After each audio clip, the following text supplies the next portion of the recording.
तो आप सभी भक्तों का हार्दिक स्वागत है हमारी इस नित्य श्रीमद् भगवद गीता की कक्षा में। तो अभी हम श्रीमद् भगवद गीता के छठे अध्याय में पहुंच चुके हैं। छठा अध्याय भी प्रारंभ हुआ है। भगवान ने सबसे पहले अर्जुन को आत्मा का ज्ञान दिया, सबसे बड़ा ज्ञान दिया। आत्मा के बाद भगवान ने अर्जुन को बताया कि आत्मा तो हम हैं, लेकिन आत्मा का एक स्वभाव है, कॉन्शियसनेस, चेतना। और चेतना है तो व्यक्ति जो है कुछ ना कुछ चेतना, कुछ चित्त में लेके उस चीज के लिए कुछ कुछ सोचता रहेगा, सोचेगा तो एक्शन होगा, है ना। तो चेतना, कर्म जो है एक जीवात्मा का स्वभाव है, कुछ करना, है ना, इनएक्टिविटी नहीं, एक्टिविटी। लेकिन वो किस चेतना में करना है वो महत्वपूर्ण है।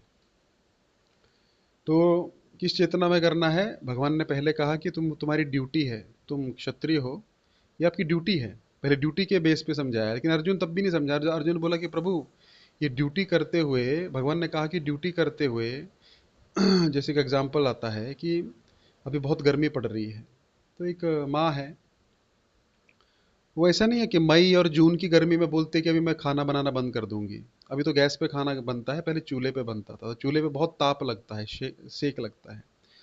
तो माँ ऐसा कभी भी नहीं बोलेगी कि मैं भी खाना नहीं बनाऊंगी। क्यों?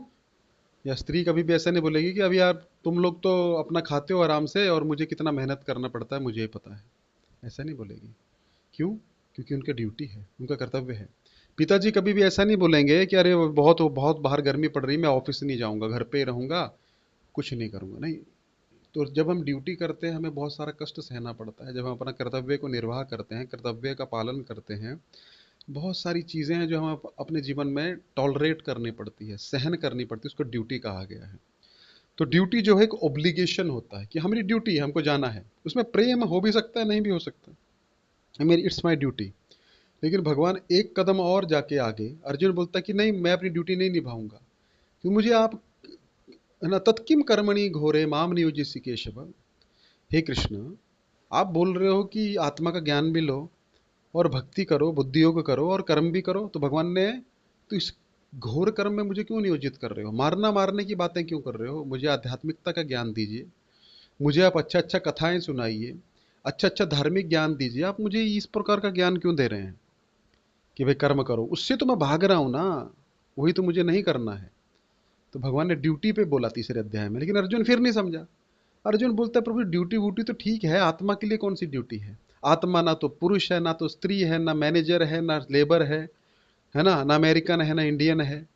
तो आत्मा तो कुछ भी नहीं है, तो ड्यूटी तो शरीर की है ना, आत्मा की तो नहीं है ना। तो मैं युद्ध छोड़ सकता हूं, मतलब, है ना। इस जन्म में मैं क्षत्रिय बना हूं, है ना।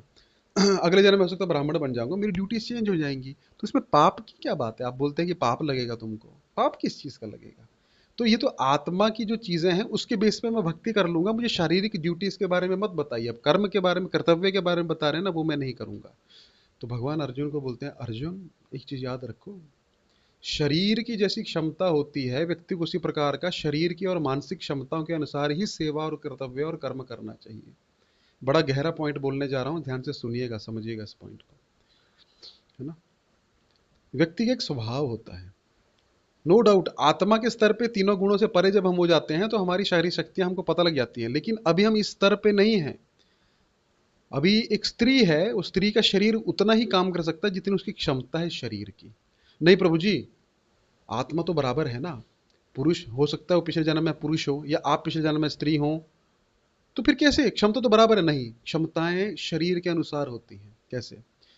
हम एक गाड़ी लिए, है ना, हमने गाड़ी ली, 1970s का स्कूटर लिया, उसका पिकअप पावर अलग होगा। और अभी का स्कूटर लिया, अभी जो नई स्कूटीज आ रही है, उसका पिकअप पावर अलग होगा, है ना। दोनों का पिकअप पावर अलग है।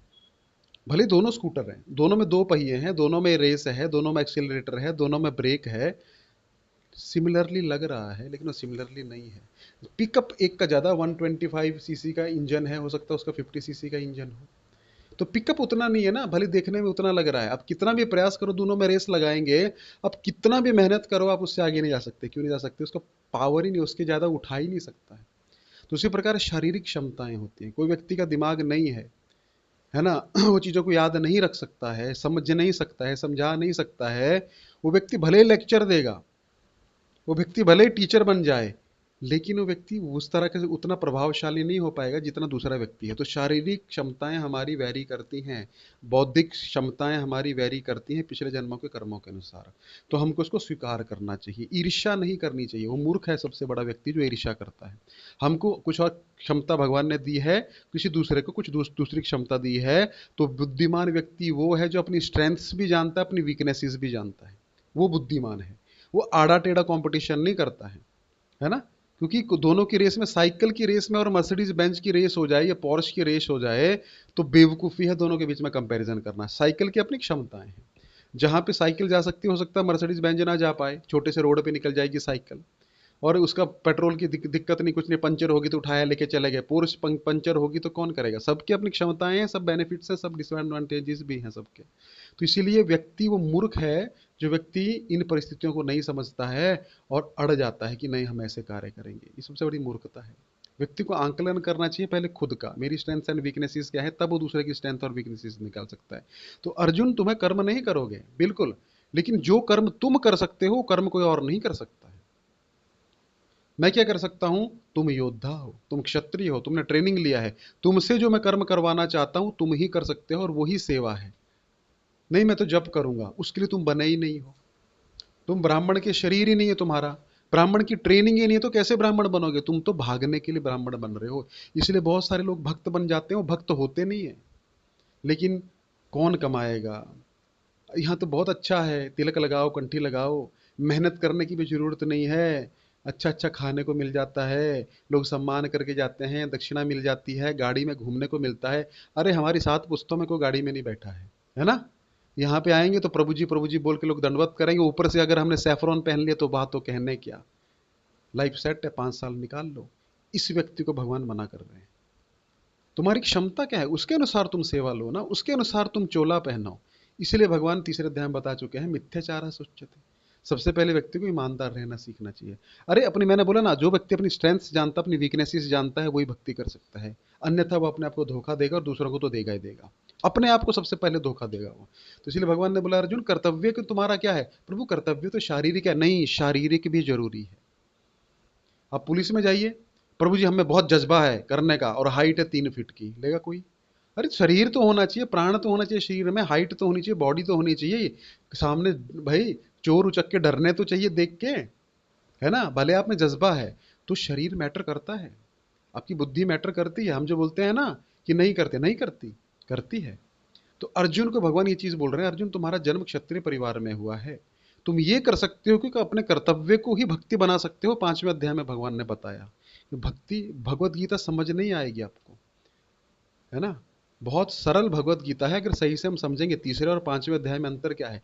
तीसरे अध्याय में भगवान ने कर्तव्य के तौर पे कहा। अर्जुन बोला प्रभु कर्तव्य, हम शरीर नहीं, हम तो आत्मा है, तो कर्तव्य तो अगले जन्म में बदल जाएगा। तो कर्तव्य छोड़ो, माला करना हमारा कर्तव्य है आत्मा के स्तर पे। भगवान बोले सेवा नहीं कर पाओगे, क्या सेवा करोगे। व्यक्ति को अपने शारीरिक लाइकिंग्स के अनुसार सेवा करना चाहिए, और गुरु का कर्तव्य है व्यक्ति को। व्यक्ति बहुत अच्छा गा सकता है, उसको किचन में लगा दिया, हाँ वो इमरजेंसी में कर सकता है भाई, लेकिन वो गा अच्छा सकता है, उससे उसके भाग, उसकी भी भक्ति बढ़ेगी और लोगों के भी कान नहीं फटेंगे, है ना।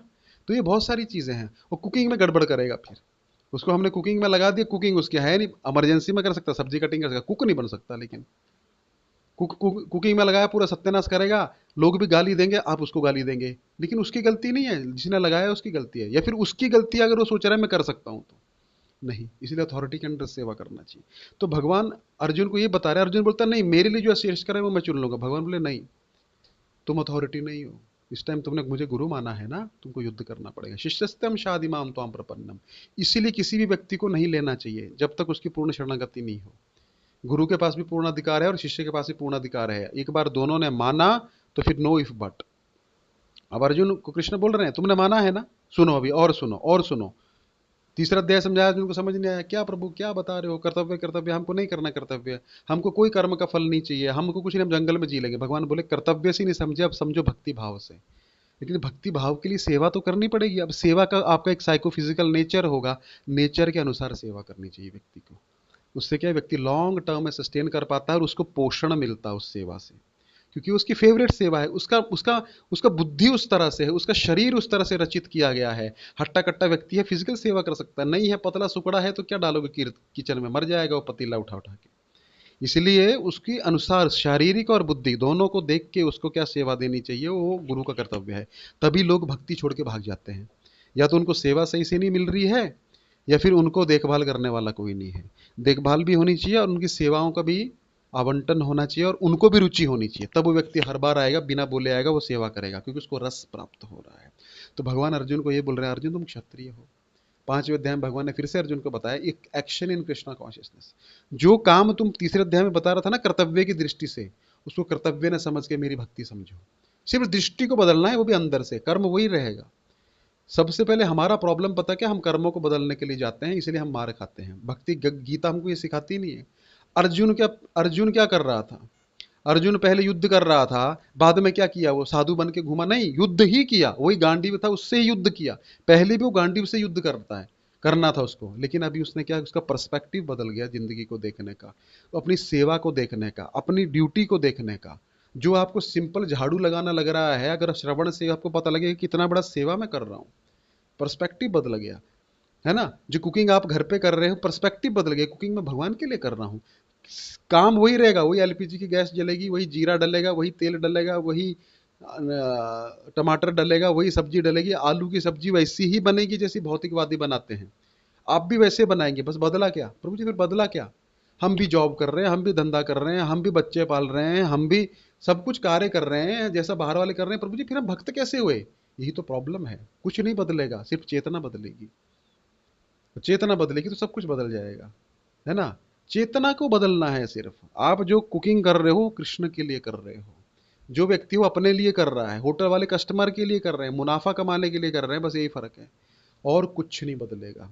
मंदिर आ रहे तो बाइक में पेट्रोल डलेगा ही डलेगा, उसके लिए पैसा लगेगा। आप नहीं बोल सकते प्रभु जी क्या मैं आपका अभी भक्ति शुरू किया तो अभी मैं कुछ तो कमाता नहीं, पेट्रोल का पैसा नहीं है, तो क्या है मैं मंदिर ही नहीं आऊंगा।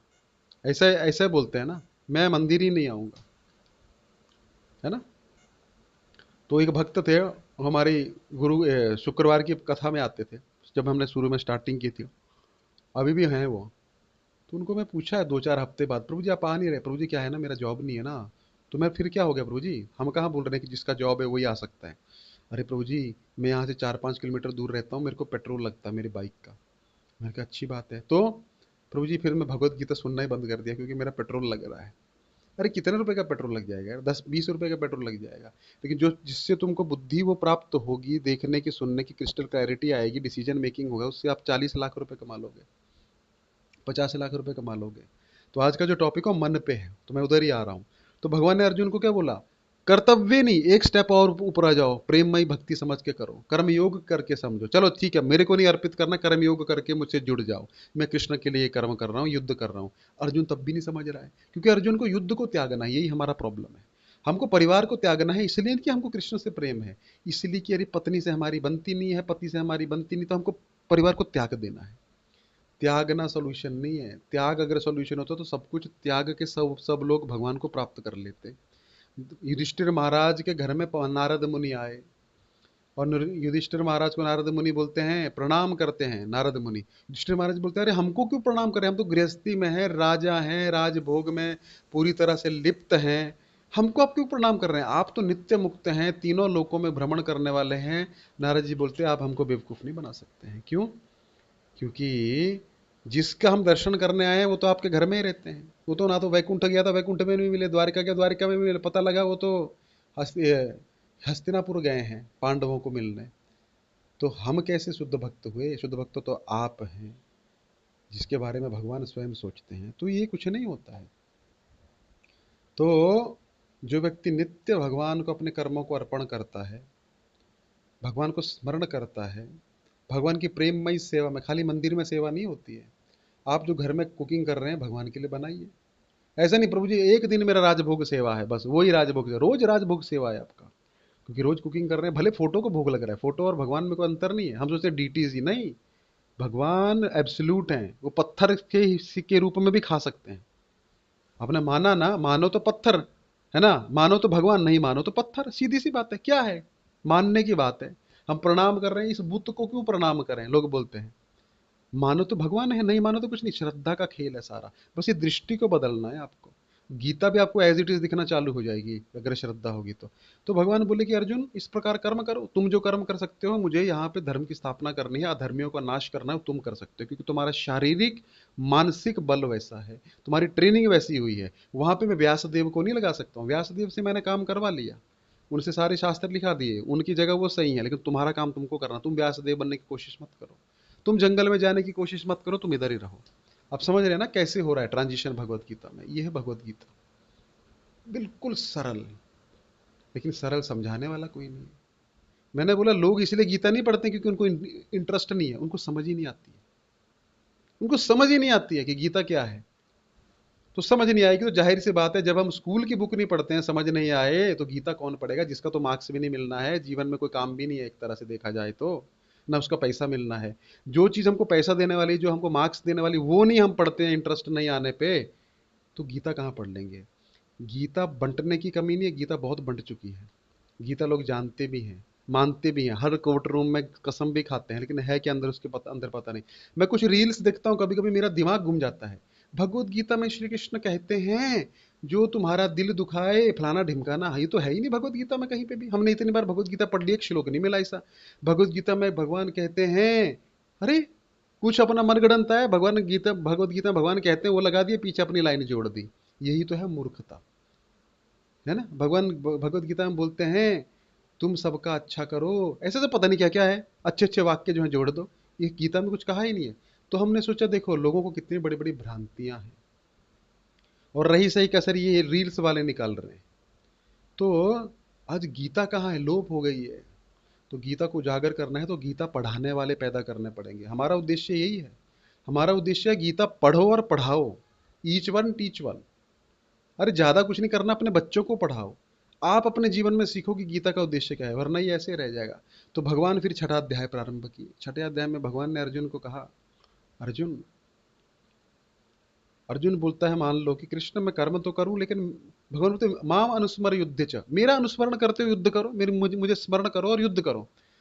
अर्जुन बोलता प्रभु मैं ऐसे ध्यान नहीं लगा पाता हूँ, माला में मुझे नींद आती है, तो युद्ध करते हुए कैसे आपका स्मरण आएगा?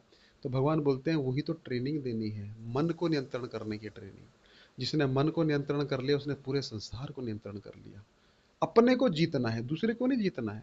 हम लोग दूसरे को जीतने के प्रयास में रहते हैं, उसने ऐसा क्यों बोला, उसका मैं जबान खींच लूंगा, उसका ये कर लूंगा। अरे दूसरों पे हमारा कोई कंट्रोल नहीं है, हमको सबसे पहले ये ज्ञान लेना है। दूसरे हमको जो उनका मुंह हम पकड़ सकते हैं क्या? हो सकता है मुंह पे हमको मीठा बोले, गले मिले और पीछे से खंजर घुसेड़ दें, क्योंकि गले वही मिलता है जो पीछे खंजर घुसेड़ता है। आज बैक बाइटिंग बहुत नॉर्मल चीज हो गया है, और वही हम कचरा उठा के भक्ति में भी लेके आ जाते हैं, कभी प्रगति नहीं होती। हमने देख लिया है, यहाँ पे भी प्रैक्टिकल एग्जाम्पल देखा है, कभी प्रगति नहीं होगी। वो मंदिर कभी आगे नहीं बढ़ सकता जहाँ पे वैष्णव अपराध वैष्णव निंदा होती है। हमको पहले भी पता था, हमने फिर से एग्जाम्पल्स देख लिए, कभी नहीं होगी। बैक बाइटिंग, एक दूसरे को चोट पहुंचाना, निंदा करना, ये बहुत लो कॉन्शियसनेस लोगों का निशानी है।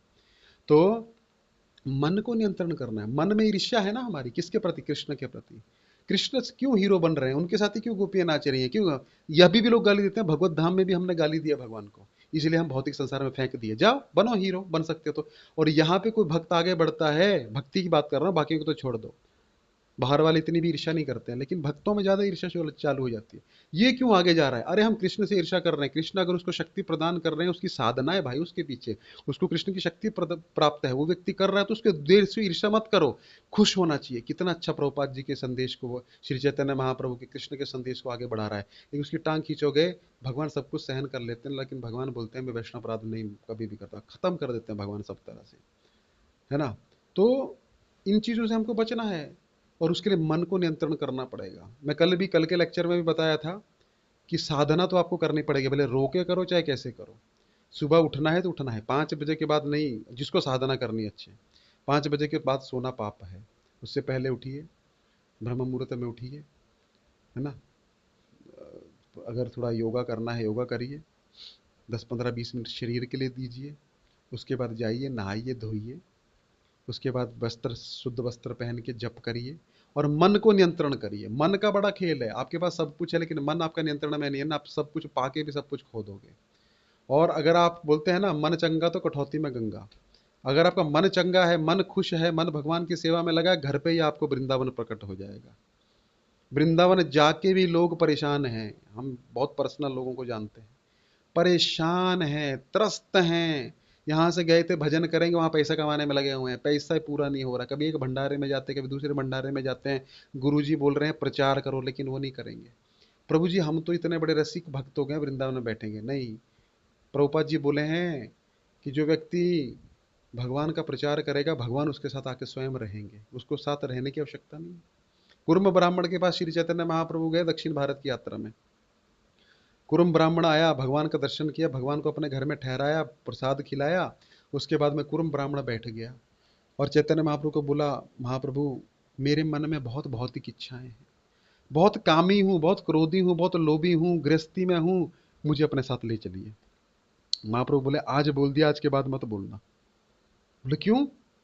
अरे तुम ये 4 काम करो, हरिनाम संकीर्तन करो, श्रीमद् भागवतम का पाठ करो, जा रे देखो तारे कहो कृष्ण उपदेश, कृष्ण का उपदेश दो, भक्तों का संग करो, और धामवास करो। धामवास का अर्थ है कि जहां हो वहीं पे भगवान की स्थापन कर कर करो। साल में एक बार कभी मायापुर, कभी वृंदावन, कभी पंढरपुर, कभी जाया करो। तुम तुमको मेरे साथ आने की जरूरत नहीं, मैं तुम्हारे साथ रहूंगा। भगवान उस व्यक्ति के साथ रहते हैं जो ये 4 काम करता है। पहला, भक्तों का संग, क्योंकि भक्तों का संग, आप चैंटिंग नहीं भी कर रहे हो ना, फॉरगेट, कोई बात नहीं, भक्तों का संग कर रहे हैं, अपने आप चैंटिंग चालू हो जाएगी। श्रीमद् भागवतम नहीं भी पढ़ रहे हो, कोई बात नहीं, भक्तों का संग करो, शुद्ध भक्तों का, आपका भागवतम अपने आप चालू हो जाएगा। धाम नहीं भी जा रहे हो, गोवा जाते हो घूमने, एक दिन भक्त बोलेगा चलो प्रभु जी यात्रा जा रही है, अरे प्रभु जी बजट नहीं, कोई बात नहीं प्रभु जी चलो, बजट देख लेंगे बाद में, आप बिना पैसे के चलो, आपको वृंदावन घुमा के ले आएगा। और वृंदावन में जो गया उसका मन लग गया, 2-3 रात से ज्यादा रुकना नहीं चाहिए वृंदावन में। प्रभुपाद जी बोलते हैं ज्यादा रुके तो फंस गए आप चक्कर में, माया ऐसा पकड़ेगी आपको, क्योंकि भगवान के पास माया बहुत है। तो स्वतः भक्ति हो गया, भक्तों का संग। जीवन में कुछ भी हो जाए, एक चीज कभी मत छोड़िए, भक्तों का संग। हमको जाना ही जाना है, हमको मिलना ही मिलना है, भक्तों का संग करना है, हमको ये क्लासेस अटेंड करनी ही करनी है, चाहे मन कुछ भी बोले। देखिए आपका जीवन अपने आप बदल जाएगा, क्योंकि भगवान प्रसन्न हो जाते हैं। भगवान आपके जप से थोड़े प्रसन्न होते हैं, भगवान आपके भाव से प्रसन्न होते हैं जो भक्तों के प्रति है। मैं बोलता हूं माला कम कर लो चलेगा, लेकिन अपराध मत करिए, निंदा मत करिए, बैक बाइटिंग मत करिए, भक्तों में दोष मत देखिए, चल जाएगा, थोड़े में भी भगवान जो है चला देंगे। लेकिन 64 माला भी करोगे और ये सब कर रहे हो, वैसे तो 64 माला करने वाले के अंदर ये होना ही नहीं चाहिए, क्योंकि उसको टाइम ही नहीं है, पर एक मैं एग्जाम्पल दे रहा हूँ। तो माला कम कर लो, 64 से जो है 32 कर लेना, लेकिन ये अपराध मत करना। इसलिए भक्तों में, क्योंकि भक्ति ही तो भगवान को स्थापित करता है ना इस संसार में। कौन जानता है भगवान के बारे में, लेकिन भक्त जो है भगवान को जानता है और भगवान को प्रस्तुत करता है। तो भगवान को भक्त कितना प्रिय है आप सोचिए।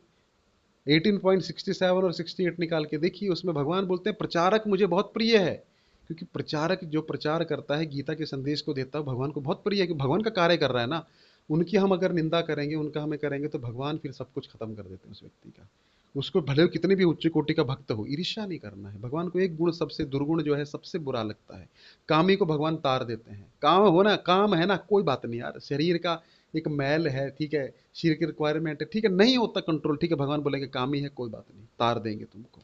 क्रोधी है, अरे ठीक है, नहीं क्रोध कंट्रोल में, ईर्ष्या को हम कंट्रोल कर सकते हैं, ईर्ष्या हमारे हाथ में है। क्योंकि ईर्ष्या करना मतलब क्या है, भगवान को डाउट करना, भगवान को बोलना भगवान को दिमाग नहीं था, इसको इतना ज्ञान क्यों दिया, भगवान को दिमाग नहीं था, क्यों प्रचार करे, इसका टांग खींचो। तो ये साक्षात भगवान से द्वेष करने के बराबर है। इसलिए मन को नियंत्रण करना बड़ा आवश्यक है। इसलिए आज का प्रसंग क्या है, मन का है ना। हमने 6ठा अध्याय प्रारंभ कर दिया था, आप सब अपने अपनी गीता निकालिए। उसमें भगवान ने, हमने 3-4 श्लोक देख लिए थे, है ना। तो आज हम शायद चौथे या 5वें से शुरू करेंगे। हमने देखा था कि भगवान ने गीता का 6ठा अध्याय प्रारंभ किया था किससे, कि एक मिनट, तो 6ठा अध्याय प्रारंभ होता, 5वां अध्याय समाप्त हुआ। भगवान ने बोला कि भुक्तानम यज्ञ तपसाम सर्वलोक महेश्वरम, मैं सब यज्ञों का भोक्ता हूँ, सब लोगों का महेश्वर हूँ, और जो मुझे इस तरह से जान जाता है, ज्ञान तो ज्ञातो हम शांति मृच्छति, वही शांति प्राप्त कर सकता है, अन्यथा शांति प्राप्त नहीं होगी। शांति के लिए हम सब प्रयास कर रहे हैं, धन कमा रहे हैं, बंगला ले रहे हैं, मोटर ले रहे हैं, फ्लैट बना रहे हैं, जमीन खरीद रहे हैं, शांति ही नहीं है। अरे एक हमारे भक्त थे वृंदावन में, घर खरीद के रखा, प्लॉट खरीद के रखा था कई सालों से, उस पर कुछ कंस्ट्रक्शन नहीं किया, वो दूसरे ने कंस्ट्रक्शन चालू किया, आधा प्लॉट ही मार लिया उनका। अब इतने टेंशन में, प्रभु जी वृंदावन में सेटल होने का सोच, इतना आसान थोड़े वृंदावन में रहना। है ना। वृंदावन रहा कहाँ है अभी, कहाँ रहा है। लोगों ने तो उसको मुंबई से भी ज्यादा कमर्शियल, मुंबई का रेट उतना नहीं है जितना वृंदावन में लोगों ने, बिजनेस सब मुंबई वाले घुसे हुए हैं वहाँ पे, उसको पूरा भ्रष्ट करके रखा हुआ है। अब जाइए, एक दिन आप सर्वाइव नहीं कर पाओगे, खाना भी नहीं खा पाओगे, इतना महंगा महंगा खाना है, वो भंडारे में लाइन में लगना पड़ेगा कहीं पे भी, तो कहाँ भक्ति कर पाओगे, इतना आग लगा हुआ है। तो भगवान बोलते हैं मन को नियंत्रण करो, उसको वृंदावन बना लो। चैतन्य महाप्रभु बोलते हैं मोर मन वृंदावन, अपने मन को वृंदावन बनाने का प्रयास कीजिए। इसका कतई मतलब ये मत निकालिए कि हम बोल रहे हैं कि वृंदावन यात्रा मत जाइए, वृंदावन मत जाइए, जाइए भक्तों के संग संग में जाइए। नहीं तो वहाँ मॉल में घूम के आएंगे बोलेंगे अरे ये तो बहुत अच्छा था, क्या खाया, हमने खाया बांके बिहारी में जाके, बांके बिहारी के दुकान जो मंदिर है वहाँ पे खाए हमने गोलगप्पे, वहाँ पे खाए हमने कचौरी, वहाँ पे खाया और सेल्फी डाल के आ गए। क्या क्या हमने किया, वो तो हम यहाँ पे भी चले जाएंगे वापी में कहीं पे, तो वहाँ पे प्राप्त हो जाएगा। बताइए, तो जाना है तो कृष्ण को प्राप्त करके आइए, वृंदावन तो वही है ना। राधा रानी की कृपा प्राप्त करके आइए। अच्छा, तो भगवान ने क्या बोला, छठा अध्याय प्रारंभ किया, अनाश्रितः श्री भगवान उवाच, अनाश्रितः कर्म फलम कार्यम कर्म करोति यः स सन्यासी च योगी च न निरग्निर्न चाक्रियः। अर्जुन, योगी और सन्यासी वो व्यक्ति नहीं है, अनाश्रितः कर्म फलम कार्यम कर्म करोति यः, जो क्या करता है कर्म फल पे आश्रित नहीं है, बिल्कुल भी कर्म करता है सिर्फ मेरी सेवा के लिए। उसमें प्रशंसा हुई तो ठीक है, नहीं हुई तो भी ठीक है, मैं भगवान का कार्य करना चाहता हूँ जिस प्रकार प्रभुपाद ने किया। सफलता मिलेगी तब भी कोई बात नहीं, असफलता मिलेगी तब भी कोई बात नहीं, कि Krishna consciousness is on the absolute platform. आप उस दिन से ही विजेता हैं जिस दिन आपने सोच लिया, सफल हैं कि मैं कृष्ण के लिए कुछ करूंगा, बस आप सफल हो गए, भले वो चीज हो ना हो, क्योंकि आपने सोचा। भाई जीव का एकमात्र जो जीव का नेचर है वो है भगवान की सेवा के बारे में सोचना, वो आपने सोचा, आप सफल हैं। जटायु ने सोचा मुझे राम का सेवा करना है, भले वो फेल हो गया, रावण से नहीं बचा पाया सीता को, लेकिन जटायु सदा सदा के लिए सफल हो गया। भगवान की सेवा की महिमा ही ऐसी है। आपने सोचा मुझे भगवान का सेवा करना है, बस सेवा करने से पहले आप सफल हो गए, क्योंकि सोचना ही, हम क्या कर सकते हैं, हमारे हाथ में कोई ताकत नहीं है, बल देने वाले वो हैं, जीव केवल इच्छा कर सकता है, वो इच्छा हमने कर ली, हम सफल हैं। अब इच्छा के बाद में हमको इच्छा रखनी कि हमको कार्य भी करना है, भगवान से सुख सुविधा मांगनी है कि हमको सुविधा दीजिए, सुविधा कम भी मिले तो कम में हमको सेवा करने का प्रयास करना है। अगर हमको मटर पनीर बिरयानी मिले तो बहुत अच्छा, भोग लगा के खाओ, खिचड़ी मिले तब भी उतनी खुशी से खाना चाहिए। हम सफल हैं, क्यों सफल हैं, क्योंकि हमने इच्छा किया भगवान को सेवा करने का। तो इसी प्रकार जो है जो व्यक्ति भगवान को सेवा करता है वो सफल है। उसमें ऐसा नहीं कि सोने का महल बनाया, मार्बल का टेम्पल बनाएगा, नहीं, मैं भगवान को सेवा करना चाहता हूँ, भाव बहुत अच्छा है। भक्ति रसामृत सिंधु में वर्णन आता है, भाव से सेवा होती है भगवान की, है ना। एक ब्राह्मण था, उसके पास कुछ नहीं था, तो उसने सोचा भगवान को सुंदर, भगवान को बहुत स्वादिष्ट खीर भोग लगाना चाहता हूँ, ना तो दूध है, ना चीनी है, ना गैस है, ना चावल है, ना ड्राई फ्रूट्स है, क्या करूंगा मैं। तो उसने मन में सोचा, मन में वो सोचने लगा, दूध आ गया, खीर चावल आ गया, चीनी आ गई, ये सब कुछ आ गया, वो बना रहा है बना रहा है बना रहा है, और बनाते बनाते मेरे कटोरी बन गई, मैंने सुंदर ड्राई फ्रूट्स डाले और भगवान श्री कृष्ण के सामने ठंडा करके उसको रख दिया, भोग लग रहा है। और अब क्या किया उसने, अरे देखूं तो सही खीर ठंडी हुई कि नहीं, उसने ऐसे किया, कभी भी भोग को ऐसे नाखून से टच नहीं करना चाहिए, ऐसे किया उसने, और उसका हाथ जल गया, उसको चटका लगा जोर से, तो उसका ध्यान भंग हो गया। तो उसने देखा ना तो खीर है ना कुछ नहीं, मेरा हाथ जल गया, और हाथ पे क्या हो गया, वो होता है ना, क्या बोलते हैं उसको, फोफला जैसा हो जाता है ना, वो हो गया उसको। तो उसने सोचा अरे यार बाप रे, ये कैसे हो गया मुझे। तो रूप गोस्वामी वहां पे बोलते हैं कि भगवान का जो भाव से सेवा करता है भगवान उसको स्वीकार करते हैं, क्योंकि वैकुंठ में भोग लग गया, गोलोक वृंदावन में भोग लग गया, जो आपने सोचा जीवात्मा के, बस सोच ही लिया ना मैं भगवान का सेवा करूंगा, भगवान का भक्ति करूंगा, बस काम खत्म हो गया। तो आपने अगर सोच ही लिया कि नहीं मैं सहयोग करूंगा सेवा में, भले आपने कुछ नहीं दिया, लेकिन इसका मतलब ये नहीं कि प्रभु जी आपने बताया था हमने सोच लिया तो नहीं, उसके आगे और फल है, अगर करेंगे तो फिर सोने पे सुहागा, नहीं भी किया तब भी उसका फल है। सोचिए, ये है। तो भगवान बोलता है नाश्रिता कर्म फलम कार्यम कर्म करोति यः 6.1 सन्यासी च योगी च न निरग्निर्न चाक्रियः।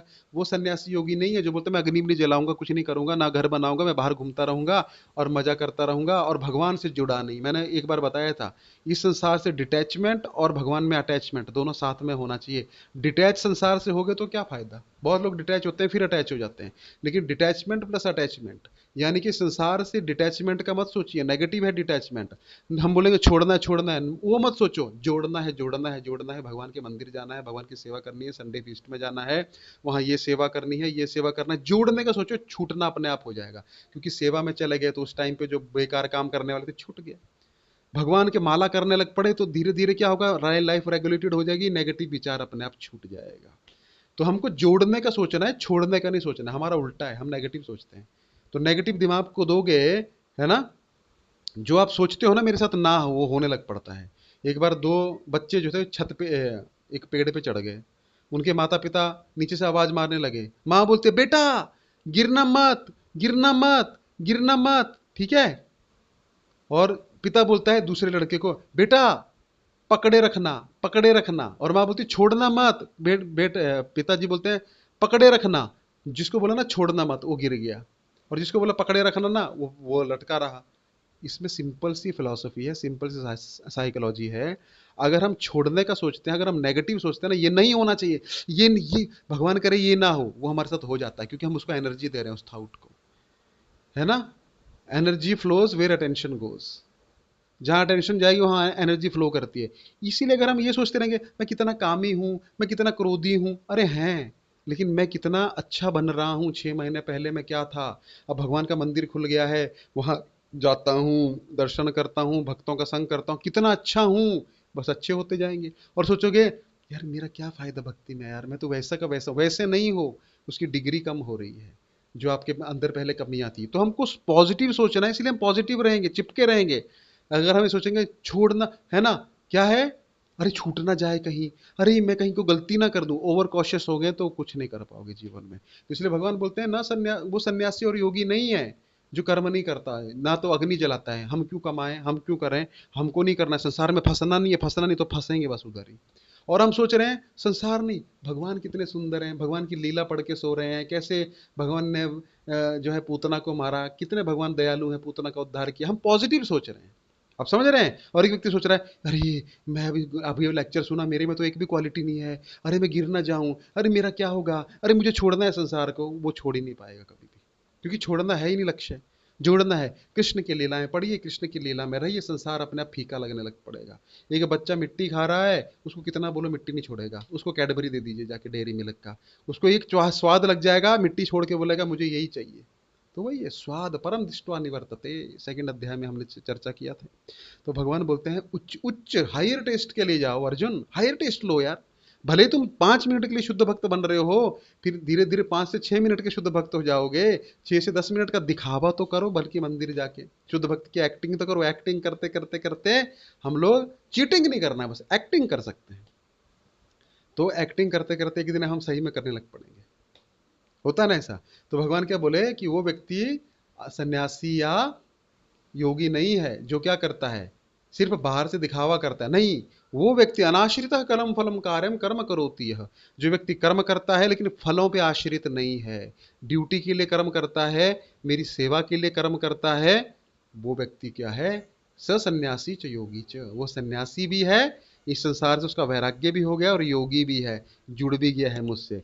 तो detachment plus attachment, detachment to the material senses, material world, and attachment to Krishna go simultaneously. लेकिन हमारा प्रॉब्लम क्या है, हम हमेशा नेगेटिव सोचते हैं, हम हमेशा अपने में कमियां देखते हैं, अपने कोसते रहते हैं। कमियां मत देखिए, सोचिए कितना अच्छा सेवा का मौका है, अभी नया मंदिर आया है, हम वहां जाएंगे, संडे फीस्ट करेंगे, है ना। वहां पे हम क्या सहयोग करेंगे, क्या कुकिंग करेंगे भगवान के लिए, क्या करेंगे, कहाँ झाड़ू लगाऊंगा मैं, और क्या सेवा में मांग सकता हूँ, सकती हूँ। ये है positive engagement. We have to engage our mind. लोग बोलते हैं ना माइंड कंट्रोल, कंट्रोल नाम की कोई चीज नहीं। आप बोलेंगे ना बच्चा कंट्रोल करना है, कंट्रोल जैसे बोलोगे वैसे फ्रस्ट्रेट हो जाओगे। बच्चे को कोई कंट्रोल नहीं कर सकता, बच्चों को एंगेज किया जा सकता है। हमको ये सोचना है, अब समर वेकेशन आया ना, हल्ला, ए डंडा मारा, ये किया वो किया, नहीं बैठेगा वो, कितना भी करो, 10 मिनट रोएगा फिर वैसा ही हो जाएगा। लेकिन एंगेज कर दिया, समर कैंप में भेज दिया, इंग्लिश स्पीकिंग में भेज दिया, है ना, उसको और अच्छी अच्छी जगह भेज दिया, म्यूजिक लर्निंग में भेज दिया, अब गया, उसका दिमाग वहां लग गया, ही इज एंगेज नाउ। इसी प्रकार माइंड है हमारा। फिर भगवान भगवत गीता के 6 चैप्टर के दूसरे अध्याय में, दूसरे श्लोक में बोलते हैं, यम संन्यासमिति प्राहुर योगम तम विद्धि पांडव, न हयस न्यस्त संकल्पो योगी भवति कश्चन। इस पे भी हमने चर्चा किया था। क्या बोले भगवान, यस यम संन्यासमिति प्राहुर, जो संन्यास है वही योग है। प्रभु संन्यास तो डिटैचमेंट है, योग तो जुड़ना है। बिल्कुल सही बात है। कृष्ण से योग, संसार से वियोग, संसार से संन्यास, दोनों एक साथ चलेगा। पर ट्रेन की पैरेलल पटड़ियां हैं। जो एक्सपर्ट इन कृष्णा कॉन्शियसनेस है वो खुद भी करते हैं और दूसरे को भी सिखाते हैं। वो कभी भी किसी को ऐसे नहीं बोलेंगे क्या तुम मांस खा रहे हो, क्या ये कर रहे हो पहले दिन, नहीं, आते रहिए आते रहिए। कितने लोगों का आपका अनुभव है ना, सब कुछ छूट गया, धीरे धीरे रस आ गया। कई लोग तो हार्ड कोर मीट ईटर्स थे, हार्ड कोर ड्रंकर्ड थे। उनको सुबह शाम होता ही नहीं था पीने के बिना। हमने उनको कुछ नहीं कहा, अब प्रभु आते रहिए, आते आते आते सब छूट गया उनका। प्रभु जी ये तो चमत्कार हो गया, हमारी बीबी ने हमको पता नहीं कितने रिहेबिलिटेशन सेंटर में भेजा, ये भेजा वो भेजा, छूट ही नहीं रहा था। हमने शराब को नहीं छोड़ा, शराब ने हमको छोड़ दिया, ऐसा लगता है। हाँ, इच्छा ही नहीं होती। क्यों? क्योंकि भगवान क्या बोल रहे हैं, डिटैचमेंट अपने आप होगा जब अटैचमेंट टू कृष्ण होगी। हमको हमेशा पॉजिटिव सोचना है, लोगों को जोड़ने का सोचना है कृष्ण की सेवा में, तोड़ने का नहीं सोचना है। इस संसार में बंधन अपने आप कट जाएगा। तो ये हो गया। ये ऐसे संकल्प योगी भक्ति। योगी कैसे बन सकता है? जिसने मन में संकल्प किया है इंद्रिय भोगों का और बाहर से कर रहा है ढोंग, वो व्यक्ति कभी भी योगी नहीं बन सकता है। अच्छा, तीसरा 6.3, आरुरुक्षुर्मुनिर्योगम कर्म कारणमुच्यते योगारूढ़स्य तस्यैव शमः कारणमुच्यते। दो प्रकार के योगी होते हैं अर्जुन। जैसे हम लोग हैं, हम कर्म को त्याग नहीं सकते हैं, तो कर्म ही हमारा माध्यम है भक्ति करने का। और जब हम इतने शुद्ध हो जाएंगे तब हम कर्मों की आवश्यकता नहीं होगी। हम इतने शुद्ध हो जाएंगे, हमारा मन 24 घंटे हरे कृष्ण कृष्ण कृष्ण हरे हरे, हरे राम राम राम हरे हरे, इसमें लग जाएगा। तो शमः कारणम उच्यते, तो शम कर लिया, फिर नीचे की इंद्रिय तृप्तियों में नहीं लगना है, फिर सेवा अपने को ऊपर मिल जाएगी। तो हो सकता है हम इसी शरीर में वृंदावन, गोलोक वृंदावन में सेवा करने लग पड़े, लेकिन सेवा के बिना रह नहीं सकते हैं। इसका अर्थ कतई ये मत निकालिएगा कि जब हम योगारूढ़ हो जाएंगे, योगारूढ़ मतलब योग में स्थित हो जाएंगे, तो शमः कारणम उच्यते, तब हम इंद्रियों का निग्रह करके शांति से बैठ सकते हैं। नहीं, तब हमको हायर सेवा मिल जाएगी गोलोक वृंदावन में। हम हो सकता है इसी शरीर में, भाव शरीर में, उस सेवा में जुड़ जाएं। तो सेवा वहां चल रही है, इसलिए हम एंगेज हैं वहां पे।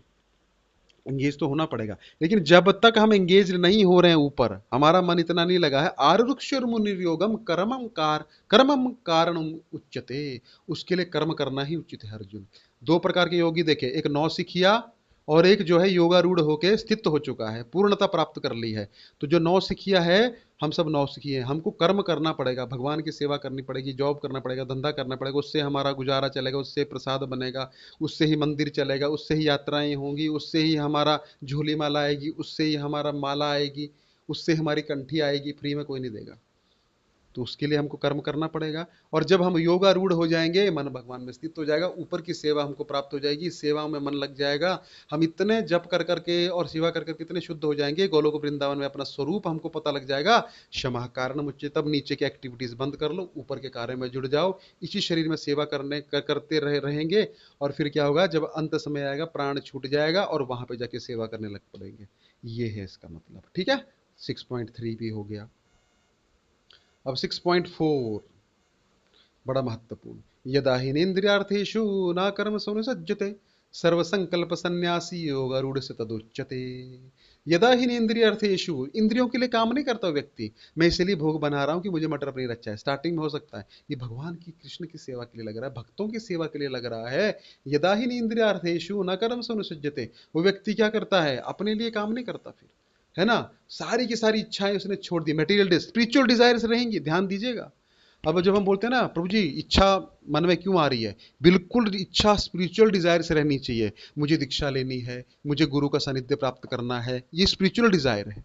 मुझे भी मंदिर बनाना है, मुझे भी भगवान की सेवा में लगना, मुझे भी प्रचारक बनना है, मुझे भी लेक्चर देना है, मुझे भी गीता सिखानी है, ये भी स्पिरिचुअल डिजायर है। या मटेरियल डिजायर्स को छोड़ने की बात हो रही है, मुझे गीता का प्रचारक बन के बहुत नाम कमाना है, ये मटेरियल डिजायर है।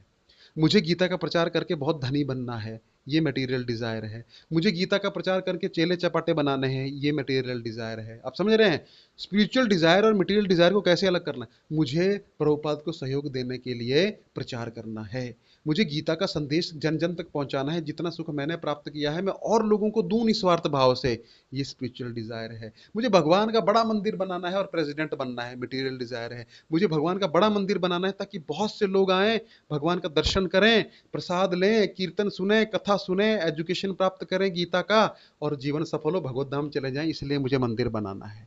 स्पिरिचुअल डिजायर है ना। ये सब स्पिरिचुअल डिजायर्स भगवान बोलते हैं हमको हमारे अंदर होनी चाहिए। लेकिन यहाँ पे बात हो रही है मटेरियल डिजायर्स की, कि स्पिरिचुअल के साथ मटेरियल नहीं होना चाहिए, और मटेरियल तो बिल्कुल ही नहीं होना चाहिए। A person is said to be elevated in yoga. एक व्यक्ति जो है, योगारूढ़ कौन है? जो योग में स्थित हो गया है, जिसके पास कोई भी भौतिक इच्छाएं नहीं है। वो ना तो इंद्रियों के लिए कार्य करता है, ना तो कर्म फल के लिए कार्य करता है, कर्म कांड करता है। कि ठीक है, अभी मैंने सुना है कार्तिक मास में मंदिर में रोज दीप दिखाने से बहुत सारा धन धान्य प्राप्त होता है। वो भी भक्ति है, लेकिन वो निम्न स्तर की भक्ति है। नहीं, मुझे कुछ नहीं चाहिए, फ्रूटी व्यक्ति, मुझे फ्रूट नहीं चाहिए, फ्रूट नहीं चाहिए। हम आम का वृक्ष लगाते हैं, क्यों लगाते हैं? कितने लोग जानते हैं? ताकि आज लगाऊंगा तो 10 साल बाद फ्रूट खाएंगे, मेरी अगली पीढ़ियां भी फ्रूट खाएंगी। फल चाहिए ना, निस्वार्थ नहीं है, वो स्वार्थ है। तो उसी प्रकार का हमारा स्वार्थ भगवान की सेवा में नहीं होना चाहिए। मैं भगवान का अंश हूँ, भगवान से बिछड़ गया हूँ, जीवेर स्वरूप कृष्ण नित्यदास, मुझे ये सेवा मिली है और यही मेरा स्वरूप है। जिस प्रकार से सेवा करता है फुल बेनिफिट लेता है। एक व्यक्ति और भी सेवा कर रहा है, अरे सुख संपत्ति घर आवे, उसको भी फल मिलेगा, लेकिन उसका फल जो है भगवान उसको दे देंगे, भक्ति नहीं देंगे उसको, क्योंकि भक्ति उसने मांगा ही नहीं, फल देख के खत्म कर देंगे उधर। है ना, फल। तो फल मांगने वाला सबसे बड़ा कृपण है। हमने कृपणा फल हेतु, याद करिए, हमने तीसरे अध्याय में पढ़ा था कि कृपणा फल हेतु, फल की इच्छा कौन करते हैं? जो कृपण है, कंजूस हैं, थोड़े में खत्म। जैसे मैंने एग्जाम्पल दिया था कि बुढ़िया थी, वो बोलती है भगवान को, भगवान की बहुत बड़ी भक्त थी। तो एक बार जंगल से जा रही थी, जंगल में एक बड़ा लकड़ी का गट्ठा सर पे उठा के चली थी, उसके लकड़ी का गट्ठा गिर गया। अब उससे उठाया नहीं जा रहा, जंगल में कोई मिल भी नहीं रहा। भगवान को प्रार्थना किया, दिल से पुकारा, भगवान प्रकट हो गए और भगवान को बोलती है, भगवान बोलते हैं मैं आपकी भक्ति से बहुत प्रसन्न हूँ, मांगो जो मांगते हैं। हाँ प्रभु, अच्छा किया, आपने मुझे बोला। अब ये क्या करे, लकड़ी का गट्ठा मेरे सर पे रख दो, कोई उठाने वाला नहीं है। अब भगवान उसको सब कुछ प्रदान कर सकते हैं, लेकिन उसने लकड़ी का गट्ठा उठाने की कोशिश की। वो है कर्म फल को, भक्ति से फल को प्राप्त करने की इच्छा करना। भगवान हमको सब कुछ प्रदान कर सकते हैं, लेकिन हम क्या कर रहे हैं? हमको लकड़ी का गट्ठा सर पे रखना है। प्रभु बहुत ही हो गया, हमारी कमर जो है, ये हमारा लोन चुका दो। अरे भगवान, तुम्हारा लोन चुका के सब कुछ करके आपको भगवत धाम ले सकते हैं, जहां ना तो पुनरपि जननम पुनरपि मरणम कुछ नहीं है, ना जन्म है, ना मृत्यु है, ना जरा है, ना व्याधि है, ना कोई दुख है, ना जॉब का टेंशन है, ना पढ़ाई का टेंशन है, वहां लेने को तैयार है। लेकिन हम बोलते हैं प्रभु हमारा ये काम कर देना। वो भी मांगिए, क्योंकि यहाँ पे भक्ति करेंगे तभी तो आगे जाएंगे, तो पैसा भी चाहिए, लेकिन अंतिम इच्छा ये होनी चाहिए कि प्रभु मुझे आपका स्मरण हो, हे नाथ मैं आपको कभी ना भूलूं, और मैं, हे राधा रानी मुझ पे इतनी कृपा करना कि मैं अभाव में रहूं, प्रभाव में रहूं, कैसे भी रहूं, मुझे आपका कभी विस्मरण ना हो। मैं आपको भूलूं ना। वही भक्ति की इच्छा होती है, क्योंकि जो भगवान को याद करेगा वो कभी भूखा रह ही नहीं सकता है। जो भगवान को याद करेगा वो कभी भी निर्धन हो ही नहीं सकता है, क्योंकि जिसके विचार में भगवान है उसको कभी भूखा रहने देंगे? तो सब कुछ मांगना है कृष्ण से। कृष्ण जैसे अर्जुन ने कृष्ण को मांग लिया, कृष्ण को मांग लीजिए, सारी सेना सब कुछ आपके साथ आ गया। ब्रह्मास्त्र, नारायण अस्त्र, है ना, पाशुपात अस्त्र, सब आपके साथ में आ गया। कैसे आ गया? क्योंकि आपने भगवान को मांग लिया। तो भगवान को मांगना शुरू करिए कि प्रभु आप हमारे साथ आ जाइए, हमको जिस स्थिति में रखना है रखिए, ये प्रार्थना होनी चाहिए। आपका हम कभी विस्मरण ना करें, और भगवान का विस्मरण नहीं होगा तो भगवान कभी दूर होंगे ही नहीं। तो ये क्या बोले यहाँ पे, मटेरियल डिजायर्स नहीं होनी चाहिए, है ना। वो व्यक्ति जो है योगारूढ़ है, योग में आरूढ़ हो चुका है, योग में पूर्णता प्राप्त कर चुका है ना। तो आज हम इतना ही करेंगे। 6.5 से हम आगे करेंगे, क्योंकि इसमें बहुत अच्छा मन के बारे में है, वो हम फ्रेश एक टॉपिक लेंगे। तो ये श्लोक थोड़ा सा देख लेते हैं, दो बहुत सुंदर श्लोक हैं। उद्धर 6.5, उद्धरेत आत्मना आत्मानम ना आत्मनम अवसाय दयेत आत्मैव ही आत्मनो बंधुरात्मैव रिपुरात्मनः।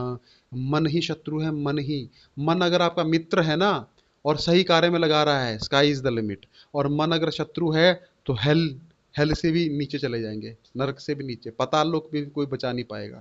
मन का इतना प्रभाव है। अगली बार फ्रेश में मैं बताऊंगा मन के बारे में। मन मन पे बहुत बड़ा टॉपिक है, इसलिए। तो उद्धरेद आत्मना आत्मानम ना आत्मनम अवसादेत आत्मैव ही आत्मनो बंधुरात्मैव रिपुरात्मनः। तो भगवान बोलते हैं उद्धार करो, उद्धरेद आत्मनम आत्मानम। आत्मानम, अपनी आत्मा का, अपनी सेल्फ का उद्धार करो मन से। उठाओ अपने आप को, मोटिवेट करो, कोई आपको मोटिवेट नहीं करेगा। This is the supreme motivational speaker is Krishna, this is the supreme motivation talk is going on. तो कृष्णा क्या बोलते हैं अर्जुन को, उद्धरेद आत्मना आत्मानम, अपने मन से अपने को उठाओ। मन के हारे हार है, मन के जीते जीत। मन से उठाओ, नहीं मैं भक्ति कर सकता हूं। और मन ही तुमको डिग्रेड कर सकता है, नीचे गिरा सकता है। तो मन ही, ये ऐसा मन की कहावत है, if you think you can, if you think you can't, in both the cases you are right. आपको लगता है मैं कर सकता हूं, बिल्कुल सही है। आपको लगता है मैं नहीं कर सकता हूं, वो भी बिल्कुल सही है। क्यों? क्योंकि करना तो आपको ही है। जो व्यक्ति विश्वास कर सकता है कि ये होगा, वही व्यक्ति कर सकता है। किसी ने सोचा यार एक ऐसी चीज बनाएंगे छोटी सी, यहाँ पे बैठ के वहां फोटो जाएगा, वीडियो जाएगा, तो हो जाएगा। पहले फोटो भेजते थे हम, बड़ा खुश होते थे। अभी मैं यहाँ पे कहाँ बोल रहा हूँ, आप लोग कहाँ कहाँ से जुड़े हैं मुझे नहीं पता है। किसी ने सोचा ना, उसने सोचा हो सकता है, उसने किया। और कहीं ने सोचा नहीं हो सकता, उन्होंने नहीं किया। तो if you think you can, if you think you can't, अगर आप सोच सकते हो मैं गीता पढ़ सकता हूँ, गीता समझ सकता हूँ, समझा सकता हूँ, आप कर सकते हैं। अगर आपको ये लगता है मैं अपना जीवन सफल कर सकता हूँ, कर सकती हूँ इसी लाइफ में, आप कर सकते हैं। आपको लगता है नहीं, तो 100 रीजन मिल जाएंगे नहीं करने के। और करने का एक ही रीजन है, मुझे करना है। तो इसीलिए भगवान बोलते हैं मन को नियंत्रण कर लो। मन को अगर आपने विश्वास दिला दिया कि मैं ये कर सकता हूँ, वो काम हो जाएगा। सब असंभव ही तो आपके आसपास देखो, सब असंभव ही है। लाइट आ रही है, कहाँ से आ रही है? पहले रात को लोग लैंप जलाते थे, सो जाते थे। अब रात भर आप काम कर सकते हो, पढ़ाई कर सकते हो। कहाँ से आए? किसी ने सोचा ना कि हो सकता है। एक ही व्यक्ति ने सोचा, वो सफल हो गया। किसी ने सोचा भाई मैं यहाँ पे बोलूंगा अमेरिका में वो आवाज जानी चाहिए, हो गया। किसी ने सोचा यहाँ पे बैठेंगे, सीधा हम उड़ेंगे और वहां पहुंच जाएंगे। सबने बोला ऐसा होता है क्या? उसने सोचा, हो गया। आपने सोचा हमारा एक फ्लैट से 2 फ्लैट होना चाहिए, हो गया। सोचने पे। तो मन को हमको ट्रेनिंग करनी है, वो हम अगली कक्षा में अच्छे से चर्चा करेंगे। तो उद्धरेद आत्मना आत्मानम आत्मनि अवसादयेत बुद्धिरात्म आत्मैव ही आत्मन बुद्धि बंधुरात्मैव रिपुरात्मनः। नहीं तो शत्रु भी इससे बड़ा कोई नहीं है। अगर मन को तुमने नहीं नियंत्रण में किया तो तुम्हारा शत्रु है, तुमको नरक में लेके जाएगा ये। ठीक है? तो हम यहीं पे वाणी को विराम देंगे। और